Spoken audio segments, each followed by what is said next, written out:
교회에 나오신 여러분들 환영하고 축복합니다. 그리고 각 가정에서 예배하고 있는 모든 바이셈의 가족들 가운데 부활의 은혜와 소망과 능력이 임하기를 축원합니다. 여러분 그 부활절이 이렇게 지나지는 게 참 이렇게 생소하고 저도 이제 처음 경험하는 일이지만은 여전히 살아계신 주님의 은혜가 우리 가운데 있기를 축복합니다. 여러분 20세기 최고의 인문학자로 불리우는 C.S. 루이스가 스크로테이프의 편지라는 그 책이 있어요. 저희 그 사층에도 있는데 이 책에 보면은 이런 얘기를 합니다. 삼촌 마귀가 조카 마귀에게 하는 애정 어린 권면이 담긴 책이에요. 그래서 사탄의 대화거든요. 근데 이런 얘기를 해요. 내가 만약에 인간들을 타락시키고 싶다면 인간들로 하여금 눈에 보이지 않는 세계에 진짜 실제가 있다는 것을 모르게 만들어라. 특별히 부활하신 주님이 계시다는 것을 보지 못하게 만들라는 얘기를 해요. 여러분 그 어린 왕자에도 나오는 얘기죠. 정말 중요한 것은 마음에 있는 거야. 눈에 보이지 않는 그곳에 있어. 이렇게 얘기하는데 여러분 사탄은요 알아요. 정말 중요한 것은 보이지 않는 곳에 있다는 것들을 알아요. 근데 그 중에서도 제일 기독교 가치 가운데 중요한 것 중에 하나가 뭐냐면 예수님께서 부활하셨다는 사실을 믿는 거예요. 우리는 그것을 지금 보이진 않지만은 그것에 대해서 관심을 갖고 깊게 묵상하지 않으면은 우리가 타락하게 된다고 사탄이 얘기하는 거예요. 여러분 부활절이요 해마다 돌아와요. 그런데 저도 목회자지만은 해마다 돌아오는 고난주간과 부활절이 이렇게 무감각하게 지낼 때가 있어요. 근데 그걸 누가 좋아하냐면 사탄이 좋아하는 거예요. 여러분 부활의 의미에 대해서 다시 한번 깊게 생각하고 깨달음이 있는 부활절이 되기를 축복합니다. 혹시라도 예배드리고 있는 우리 가정과 교회에서 예배드리고 있는 분들 중에서 그냥 또 부활절이지 하고 무덤덤하게 아무 생각 없이 의미 없이 지나고 있는 거는요 사실은 삼촌 사탄의 꾀에 빠지는 거예요. 여러분 다시 한번 우리의 마음이 이 부활의 주님을 기뻐하고 부활의 감격 가운데 이 부활 신앙이 내 신앙의 중심 가운데 있기를 축복합니다. 기독교에 두 축이 있어요. 그 이제 예수 그리스도의 십자가의 고난과 함께 부활의 은혜예요. 근데 이 두 개를 잃어버리면 기독교는 아무것도 아니에요. 여러분 우리 성탄절 되게 큰 행사로 보내잖아요. 사실은 성탄절보다 부활절이 가장 큰 행사예요. 그래서 이 부활이 가슴에 새기게 돼야 되고 이 부활의 정신과 의미가 뭔지를 깊게 깨닫는 은혜가 우리 바이셈의 모든 교우들 가운데 가정 가운데 있기를 축원합니다. 여러분 오늘 그 고린도전서 15장은요 성경 전체의 그 부활장이라고 소개되는 장이에요. 그래서 오늘도 이 부활장을 많은 교회에서 설교할 텐데 사실 그 15장을 이렇게 사도 바울이 부활에 대해서 쓰게 된 이유는요 고린도전서는 전편지라는 게 있어요. 전편지는 소개가 안 됩니다. 교회 여러 가지 문제 때문에 그 성도들이 바울한테 이런 문제가 있어요 보내면은 사도 바울이 답장으로 보낸 게 고린도전서 후서인 거예요. 근데 전편지에 고린도 교회 문제 중에서 부활에 대해서 믿지 않는 사람들이 생긴 거예요. 근데 여기서 믿지 않는 사람들이요 예수님 부활하신 거는 믿는데 자기가 정말 부활할까? 이 부활이 정말 실제일까? 이거 실화냐? 이렇게 의심하는 사람들이 있는 거예요. 그래서 그 사람들에게 부활의 사실성, 실제성을 얘기하고 이 신앙이 지금 너희의 신앙이 되어야 된다고 가르치기 위해서 쓴 게 이 고린도전서 15장입니다. 오늘 이 말씀을 강론할 때 저와 여러분 가운데 이 부활의 사실성이 정말 믿음 가운데 가슴에 깊게 박히는 은혜가 있기를 축복합니다. 여러분 그 사도 바울이요 이 부활을 증명해내는 그 방식이 조금은 독특한 게 있어요. 사도 바울이 그 전까지는 하나님의 말씀을 가감없이 대언을 하거든요. 근데 오늘 그 본문에서 부활을 증명해내는 방식은 여러 증인들을 동원시켜요. 그래서 4절부터 보면은 장사 지낸 바 되었다가 성경대로 사흘 만에 다시 살아나사 예수님이 살아나셨는데 그 증인들이 있는데 첫 번째로 누구에게 보였다 그래요? 베드로에게 보였다 그래요. 베드로에게 보인 후에는 6절에 보니까 500여 형제들에게 동시에 나타나셨다 그래요. 그리고 그 후에 야고보 사도에게도 보이시고 12제자와 모든 사도들에게 보이시고 마지막에 바울에게도 보이셨다고 이렇게 얘기를 해요. 여러분, 사도 바울이 이렇게 신중하게 마치 법정에서 증인들을 불러서 소환해서 이거 사실이 아니냐 하면서 증인들 하나하나를 이렇게 소환해서 얘기한 것처럼 그런 방식의 지금 그 증언을 하고 있습니다. 여러분, 그 부활의 증인으로 소환된 사람만 수백 명이 넘어요.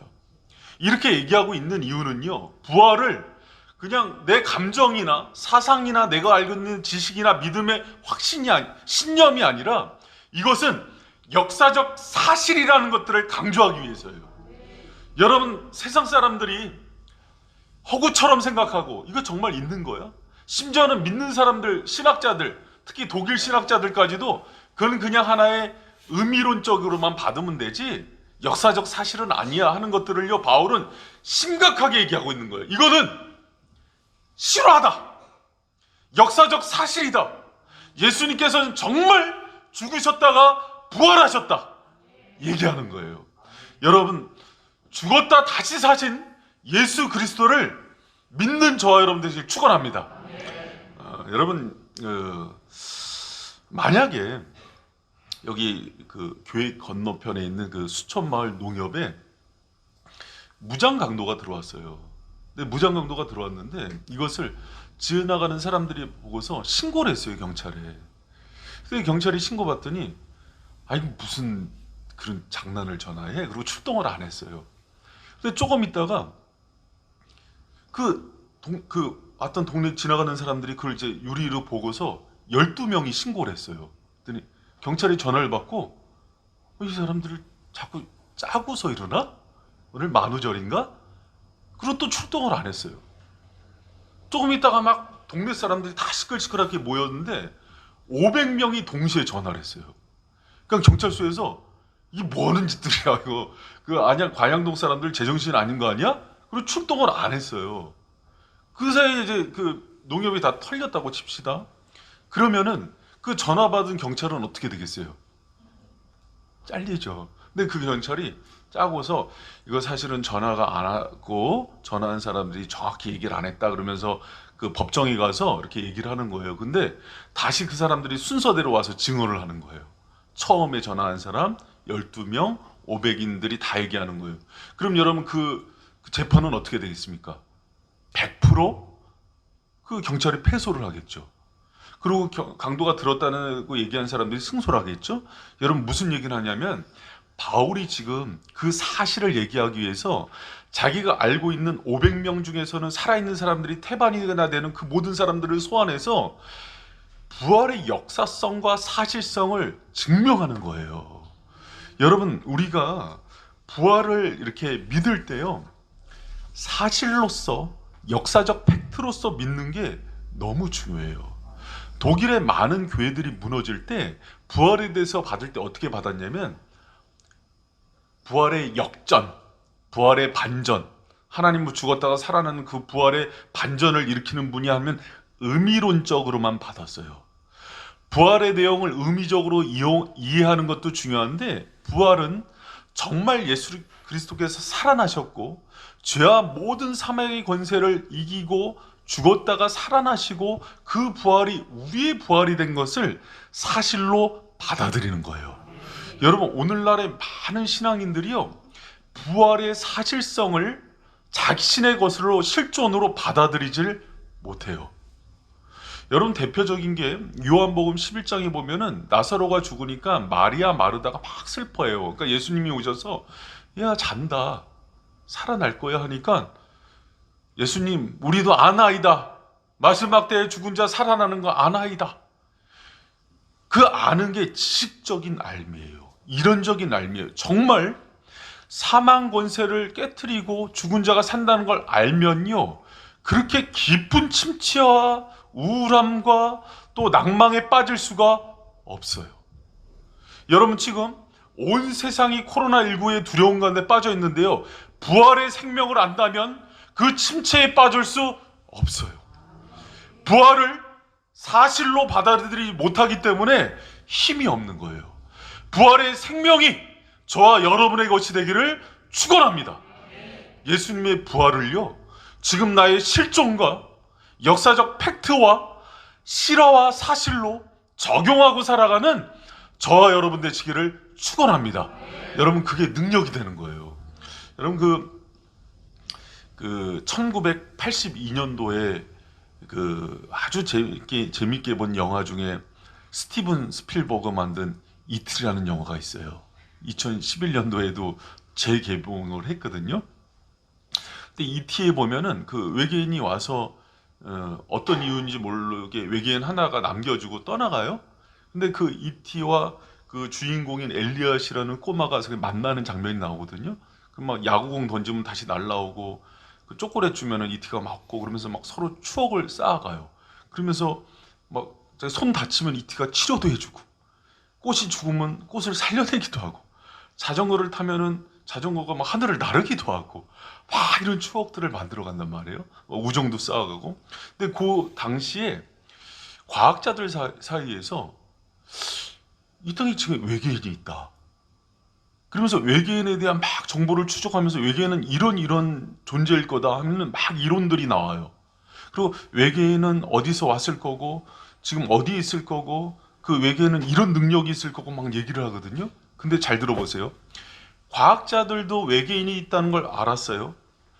엘리엇도 외계인의 실체를 알아요. 과학자들은 이론으로만 알아요. 엘리엇은 경험해서 알아요. 누가 진짜 이티를 알고 있는 걸까요? 엘리엇이 알고 있는 거예요. 많은 사람들은 그 존재를 아나 이론과 지식으로만 아는 거는 힘이 없어요. 엘리엇은 추억이 있어요. 경험이 있어요. 그 능력도 봐요. 자전거를 타고 나르기도 해요. 나중에 헤어질 때 막 울기도 해요. 여러분, 우리가 부활의 주님을 그렇게 아는 걸 진짜 아는 거라 그래요. 이 부활의 능력과 주님이 저와 여러분의 것이 되길 축복합니다.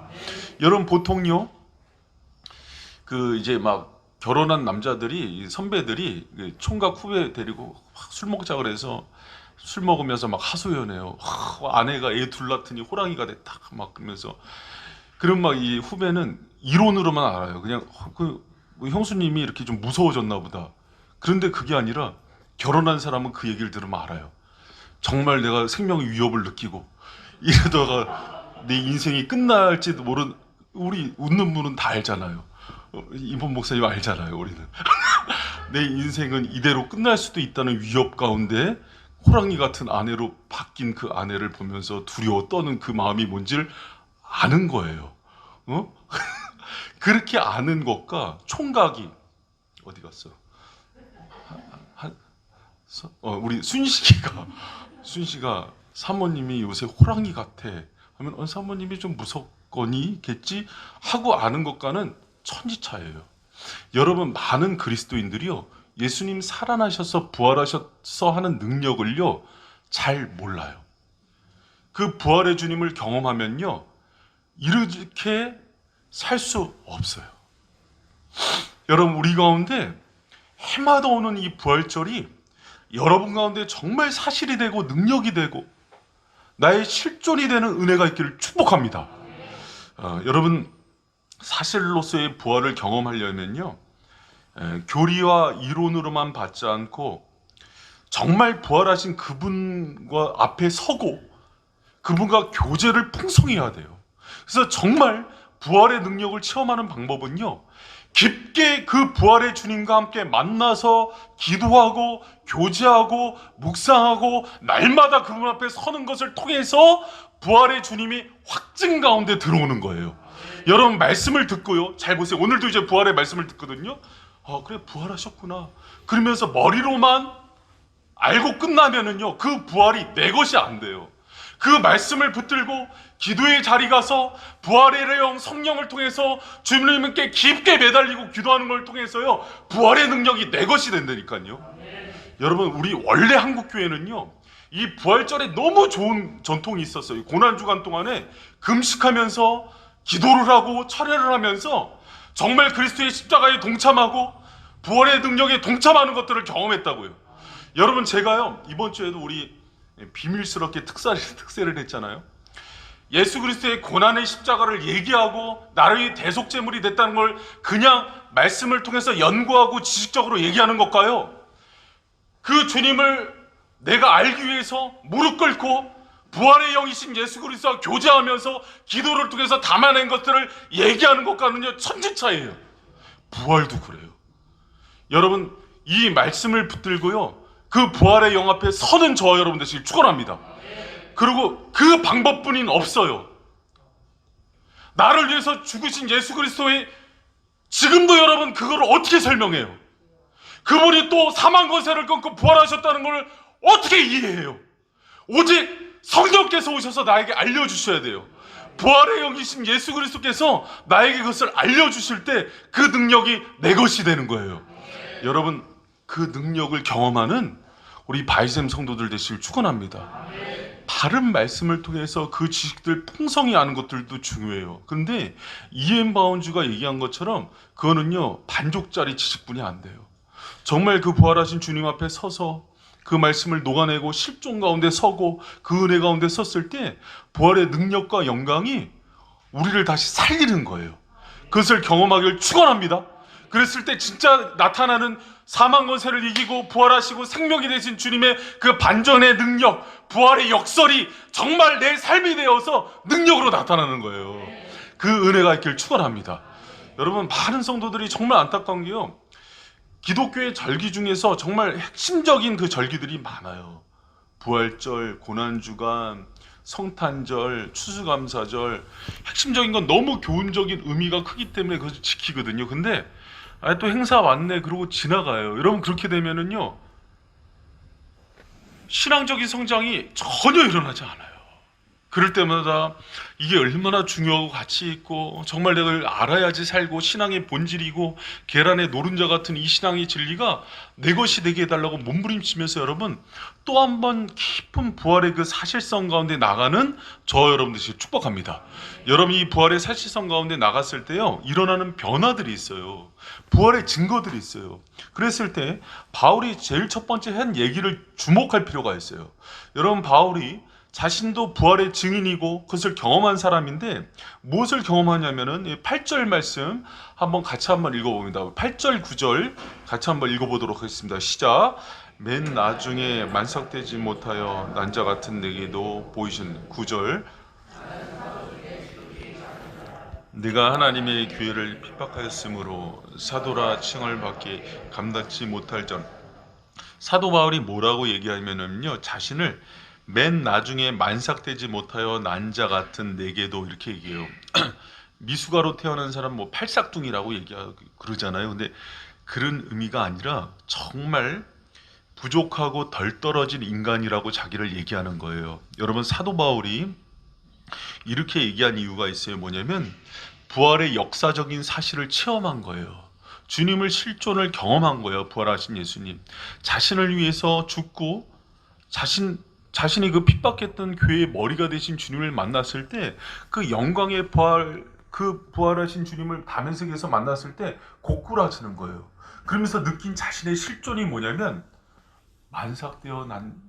되지 못하여 난자 같고 사도들 중에 지극히 작은 자라는 고백을 할 수밖에 없는 거예요. 여러분, 사도 바울은요 평소에 교회를 핍박하면서 어떤 프라이드가 있었냐면 내가 유대인 중에 유대인이다.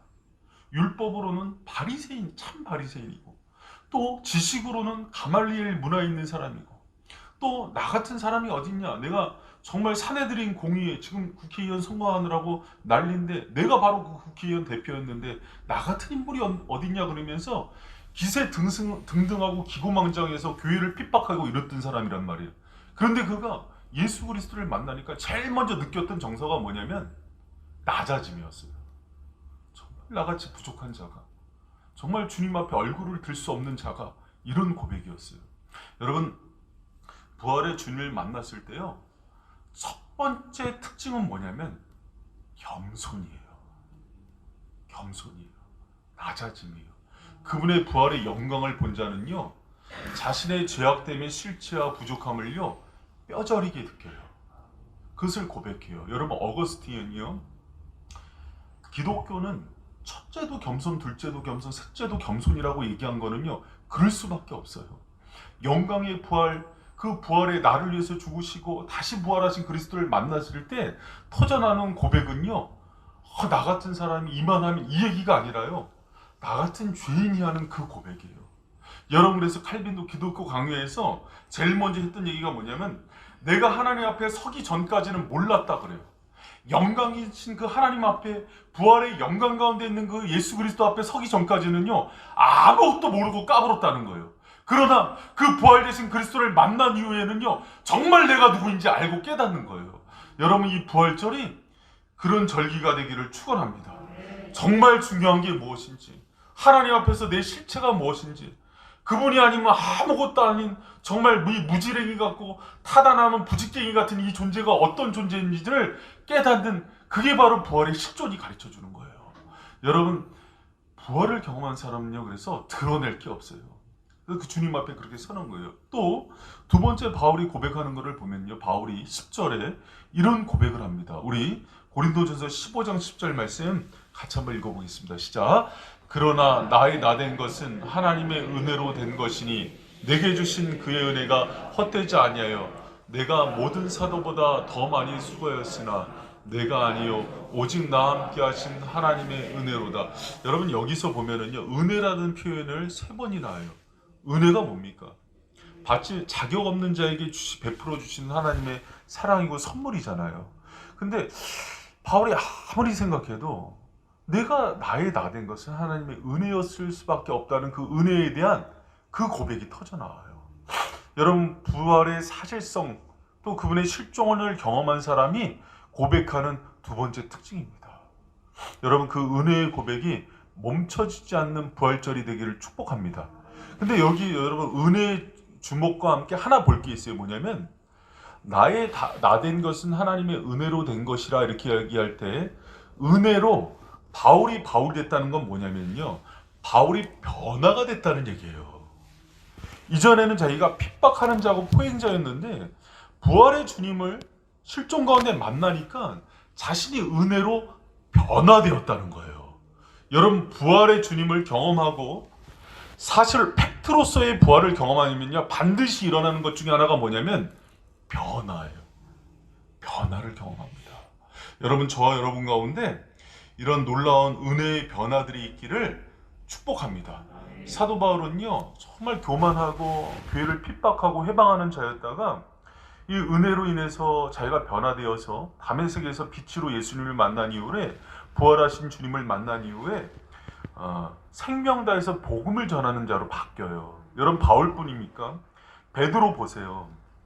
비겁하고 자기 생명 부지하기 위해서 예수님 부인하고 떠났던 자가 부활하신 예수님 만난 이후에 어떻게 됩니까?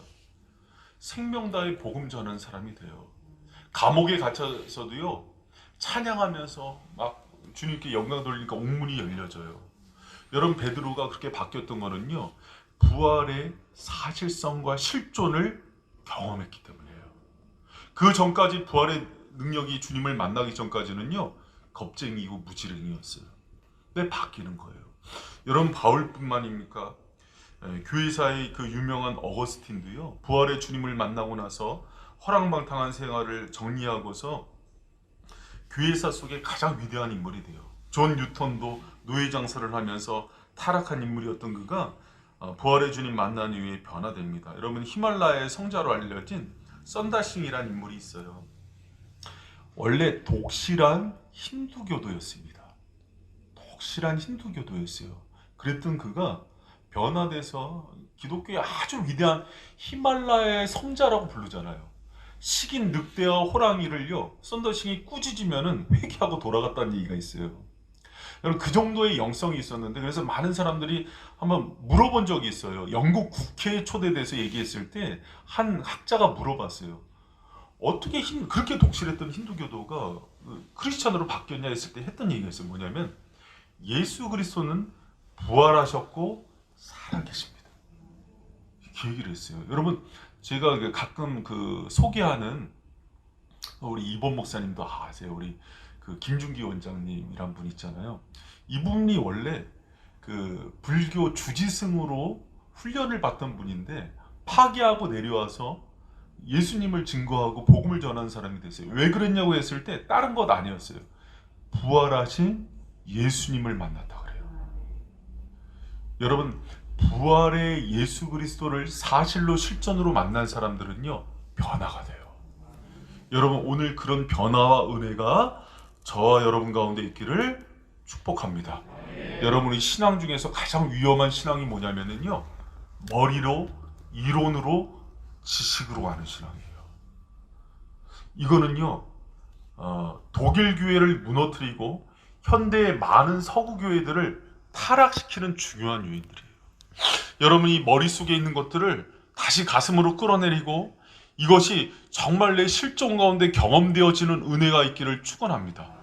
부활절이요, 그 부활의 산 소망이 되신 예수 그리스도를 실존적으로 만나는 은혜가 있기를 축원합니다.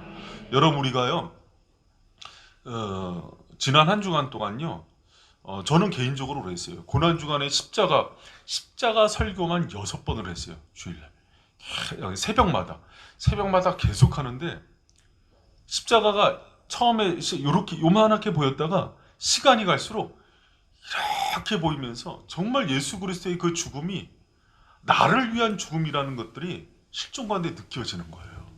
여러분, 그러니까 확신이 생기고 능력이 돼요. 여러분, 부활도 마찬가지예요. 제가 이제 사역자들이랑 어저께 토요일날 회의를 하다가 이런 얘기를 했어요. 신앙의 가장 핵심 중에 십자가의 신앙과 부활의 신앙이 있는데, 고난주간만 특세하냐? 부활주간도 일주일을 더 하자. 그래서 그러기로 했어요. 근데 이건 뭐 이제 우리 사역자들이 성도들을 위해서 더 기도하는 마음으로 그렇게 하자고 결단을 한 거니까 오든 안 오든 상관은 없어요. 우리가 그냥 주님 앞에 서는 모습이니까. 그리고 이때 이렇게 하는 게 중요할 것 같아요. 그래서 부활주간 특세를 하기로 했어요. 또 여러분, 왜 그런 거 아니? 잘 들어보세요. 여러분, 부활 나랑 상관없고 나 지금 죽어도 두려움이 없고 괜찮고 그런 믿음이 없다면은요, 다시 점검하세요. 여러분, 흔들려 넘어집니다. 왜 사도들이요, 부활하신 예수님을 만난 이후에 죽음을 불사하는 신앙이 됐는지를요, 잘 보세요. 우리 가운데 십자가의 그 믿음과 함께 부활의 은혜와 능력이 임하기를 축복합니다.